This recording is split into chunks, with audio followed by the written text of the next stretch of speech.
attractive. They are unattractive. They're ugly. What you find is that in order for this man to remain as part of the group, although he found the three women to be attractive, he would look elsewhere because we're always looking for recognition from the group. It's a bias of association. In which case, we move to the second and the third level. So the second level is where he says, okay, which of these women do the 10 men say is attractive? That's the second level. The third level is where he takes the views of these 10 men and extrapolates that to society. London, Manchester, Chester, Wolverhampton, Glasgow, and he says, if I brought 100,000 men from each of these locations, on the average, which of these women would be designated as attractive? You might even go as far as saying, okay, Poland, Ukraine, the United States of America, Ghana, Taiwan, which of these women across all these men of different cultures, of different values, who would they say is attractive? That is the third level, where we put the test to a greater population of different cultures, different preferences. Now, women who generally score 8, 9, 10, you would find that across cultures, across countries, across continents, across preferences, there is a universal recognition that a woman who is a 9 or a 10 will be recognized as a 9 or a 10, irrespective of location. A woman who's an 8, 9, or 10 will be recognized as an 8, 9, or 10 in some, but the majority of locations.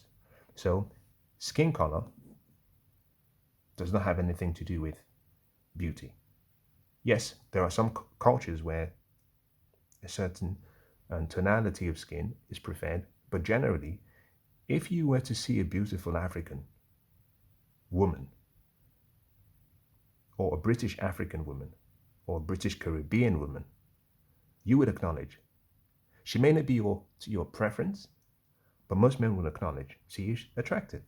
The same way if you see a very, very handsome Argentinian man in Africa, the African men will say, he's attractive, he's got beautiful eyes, he's tall, he's handsome. So recognize that among certain scores in terms of sexual marketplace value is universally accepted. That is what we call objective standards. Now let me bring this back to the SMV. What this means is that when men meet women, the first thing we score is your face. You could be an 8 in the face, and then the next thing we score is your body. You could be a 6. Now there are some people who are naturally beautiful in the face, but have an awful body. By awful, I'm referring to maybe just the inherent features, or it could just be they've let themselves go. So maybe they're overweight. It has to do with their weight. So in judging the woman's body and her face, your weight comes in. Your height comes in. Primarily, the taller you are, the more weight you can carry visually. The smaller you are, the less weight you should carry. So it's always adjusted. So what we look at is your height adjusted weight. A woman who is 5'5" in height and who weighs, say, 70 kilograms will be perceived differently visually compared to a woman who is 5'9" and weighs 70 kilograms. Same weight, different heights. She'll be considered to be, unfortunately, to be heavy compared to her. I know different body shapes and positions of where women carry muscles and fat. I know all of that. Put that aside. What I'm simply saying is, based on your height, someone who is smaller always is perceived to be less fit. So therefore, in order for a woman to enhance her beauty from a sexual marketplace standpoint, you may not be able to do anything about your face from a natural perspective, but you can do something using enhancements by how you use your makeup, by how you make your hair, by the type of hair you carry. But there's something you could do about your body. Not your height, your weight. If you stay healthy, active, and if you exercise, you can improve and increase your sexual marketplace. So you can take this from a 6 to a 9. Now what this means overall is that if we assume a woman has a value of, let's call it an 8 SMV, and an RPV of an 8, we score her as an 8 on average. But this is where we start applying deductions. If this woman is, in this case, if she's an 8, let's say she's 25, but she already has 2 kids, she drops in value to a 6 because she has 2 kids. And most men are not looking to raise other people's children because they are perceived as liabilities and expenses. And certainly, if you were to think about it from a man's perspective, he would have all the responsibility financially, but none of the honor. And he would have no intrinsic right to the child. So she drops to a 6. If a woman wears too much makeup, you have all this fake hair, fake nails, fake boobs, fake bum, everything fake, she drops down to a 6 or a 5. So generally, she's now a 5 or 5.5. That's how men score women. Now, what this simply means is that the same way that your reproductive fertility value decreases with age, with time, we put on more weight. Our skin color is no longer as radiant as it used to be when we were young. For example, myself, the plumpness of my skin, the brightness of my skin, the youthfulness of my skin has been decreasing with time because I am getting older. So your sexual marketplace value decreases with age. A woman who is 25, who is an 8, when she is 29, she cannot be an 8. Now, she might still maintain the beauty, but if she was stood objectively and was being measured relative to a woman who is a 25-year-old, that is an 8, most men would score the younger woman higher because of just simply youth, plumpness of skin, and reproductive fertility value. So, let me draw this to a conclusion by saying this. Ladies, as you age, your economic intrinsic value increases because your education, your experiences, your goals, your achievements professionally, your earning potential increases. Granted. But men, we don't care. Your sexual marketplace value is what decreases with time. That is just simply nature. Your reproductive fertility value decreases with time. Again, this is nature. The one aspect we haven't talked about today is your non-sexual marketplace value.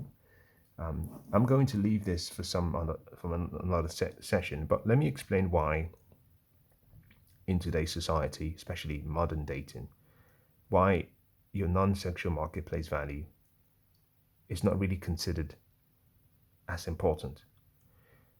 Generally, your non-sexual marketplace value deals with so many things. So many things. It deals with, your femininity, how feminine you are. It deals with the traditional values you have, whether you were raised in a family where you observed a man being served by a woman or his wife or his daughters or his sons. And therefore, whether you have the skill sets that are necessary for you to be a mother and for you to be a wife. It also deals with etiquettes. Um, and there are several etiquettes for ladies. It deals with things such as your attitude, your temperament. Um, it deals with a vast array of different soft skills that a woman should have. Your self-concept, your self-confidence. But let me talk about just etiquette, for example, because I know that femininity, or how feminine the woman is, and the concept of um, and the concept of having the traditional values is very controversial, especially for certain women. But let me talk about etiquette very, very briefly. Um, we have something called the British School of Etiquette, and it defines etiquette as simply an unwritten code of behavior that are designed to ease social interactions in both our personal and our business lives. Again, an unwritten code of behavior designed to ease social interactions in both our personal and our business lives. What that simply means um, is that etiquette refers to rules that you should know so that you know how to behave in particular situations in order to avoid misconceptions um, and to ensure you interact with people adequately. Now, a lady's etiquette is a bit different compared to your general social etiquette. But in principle, um, certain values are necessary for a woman socially. And men generally are looking to see how sophisticated a woman is in relation to such values. I made a list of certain questions that I thought perhaps will help. I said, what is a classy lady? Put that aside and let me just make a list of certain virtues, and you tell me whether that's something that resonates with you. Dignity, sophistication, elegance, smart, graceful, kind, intelligent, gracious, attentiveness. All of these qualities or characteristics I just referred to are what we'll say, are attributes of someone who is a classy lady. A good taste in clothes, politeness, tidiness, a polished look, how you walk, how you sit, how you stand, how you smile, how you enter and how you leave a car, how you eat, how you talk. All of these are aspects of your non-sexual marketplace value.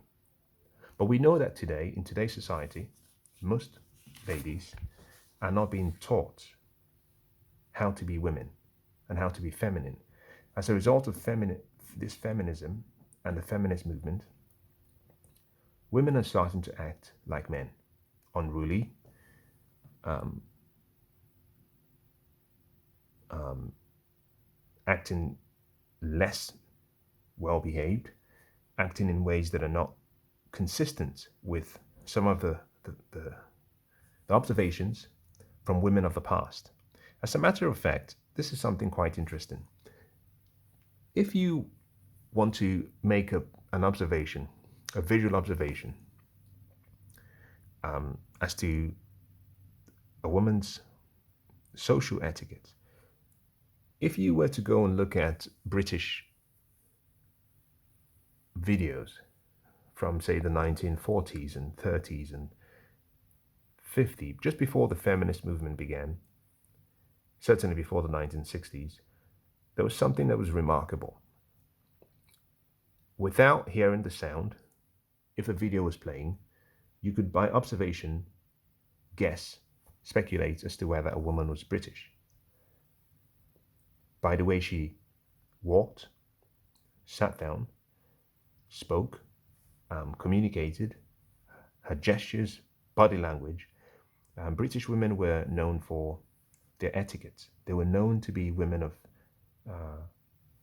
certain exceptional social mores. How they spoke, their mannerisms, how they carried themselves. We've lost a lot of that.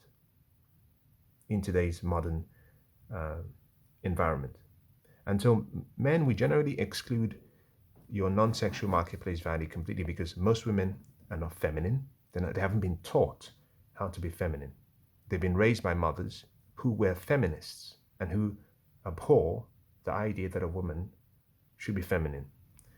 Most women are not traditional and have no traditional skills because they were raised by women who taught their daughters to be independent, not to worry about cooking for a man, not to care too much about having a family because she gets to decide when she wants. Most women have been raised by mothers who were broken in relation to their self-image, self-concept, and therefore their daughters inherited a behavior that was, quite disappointing. I have observed from my interactions that very few women can really cook without a cookbook. And even with the cookbook, most women, most modern women, between age 18 and 36, and even between 18 and 42, cannot cook. And therefore, the non-sexual marketplace values that women from the 1940s and before, or 1950s and prior, the values they used to have, femininity, traditional values, their roles haven't been taught how to be good wives, sensitive topic, haven't been taught how to be elegant, but how to be women and ladies. All of those values were lost. And so most men today do not consider the non-sexual marketplace value to be worth considering. And therefore, we only use the sexual marketplace value, which is primarily aesthetics and visual, and your reproductive fertility value, which has to do with your ability to reproduce. So, with age and over time, ladies, your value decreases in the marketplace, which is why the most important question a woman should ask and should be considering with the help of a father is, how do I maximize and ensure that before my value decreases to a very low number, how do I ensure that I win in this game of modern dating? That decision has to be made early. Between the age of 23 and 27, a woman should have made a decision and made a selection about her future spouse. Whether that's done with the help of her father or her community or whatever man she's under the authority and leadership or guiding or being guided by, you have to make that decision in this age group, because between 28 and 35, time flies so fast. And what tends to happen is, if you're not careful, you'll be swept into this feminist pursuit and you focus too much on your careers. You will delay starting a family until you're 35, 36. And when you decide, you would find that most men do not consider you. As a matter of fact, you become the fun girl or the F girl for most men.